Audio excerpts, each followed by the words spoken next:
One of the most common scenarios and we're going to be talking about the Cairo. You're going to get drunk that way? By all means do it.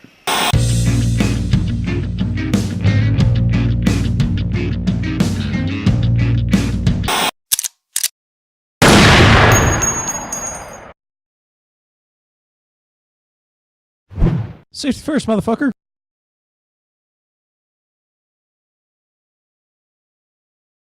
Hey everyone, I'm CJ and this is Firearms Friday. Now the original plan was for me to go out and do a suppressor review for you guys just on the 4 different suppressors that I personally have and kind of show you what a real live suppressor sounds like. But something happened. I got challenged. The other day, Gunny Smith decided to text me and challenge me to show you guys how to take apart a Glock.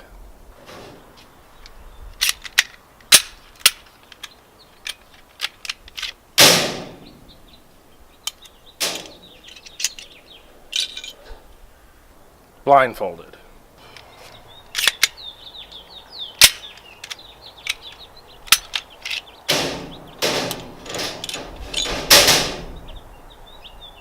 With one hand.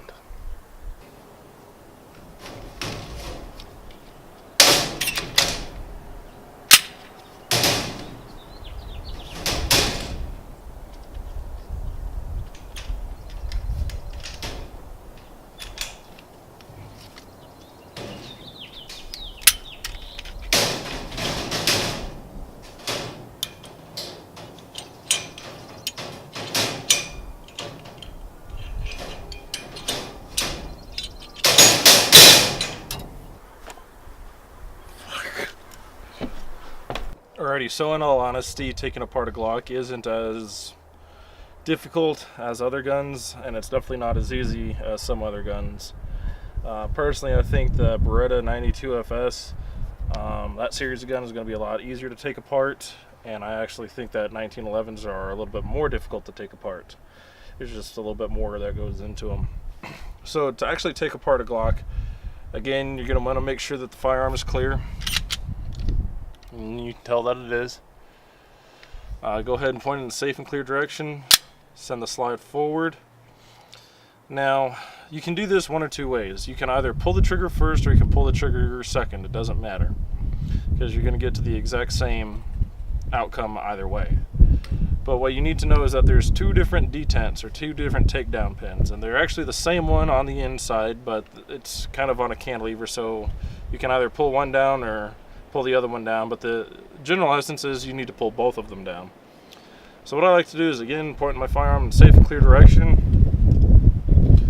I'll cant my hand up so I can reach over the slide, pull it back, pull down on the detents, and let the slide go forward. Now you'll notice I didn't pull the slide back more than maybe half an inch or so. There's just no call for it. But these detents, because they're spring loaded, they push about halfway back up. So they're kind of sitting like right in the middle right there. This is where you want to be at. You just pull the trigger and the slide comes right on off. From here, your recoil spring guide rod and your barrel comes right on out. That's how you field strip a Glock. It's not very glamorous, but that's pretty much what you get. Put everything back together, it's the exact opposite. Your barrel goes in, recoil spring and guide rod. Now there's 2 different shelves on your barrel and your recoil spring and guide rod. Your guide rod is going to sit on the bottom shelf, the little half moon spectacle thing. You have 2 rails on either side of your slide, and then you have 4 feet, 2 front, 2 rear, 2 left, 2 right. And you just push the feet right into the rails, rack it back, and conduct a functions check. So a functions check you always want to do whenever you take apart a gun and put it back together. What you're going to do there is you're going to test the whole operation of the firearm without any ammunition in it, just to make sure that you put it back together the right way. So again, safe and clear direction. Go ahead, pull the trigger, rack it back while keeping my finger depressed. let the finger go forward. You guys hear that click? You'll actually feel it reset as well. If that happens, you know that everything's working. Do it a couple of more times. So,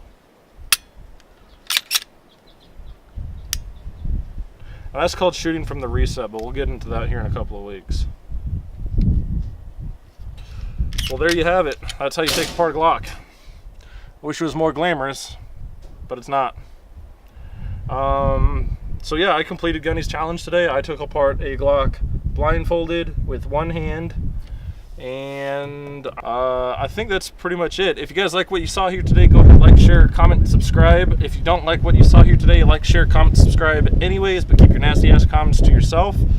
I think that's words. I think that's all I got. Yeah, train safe, train right, train hard.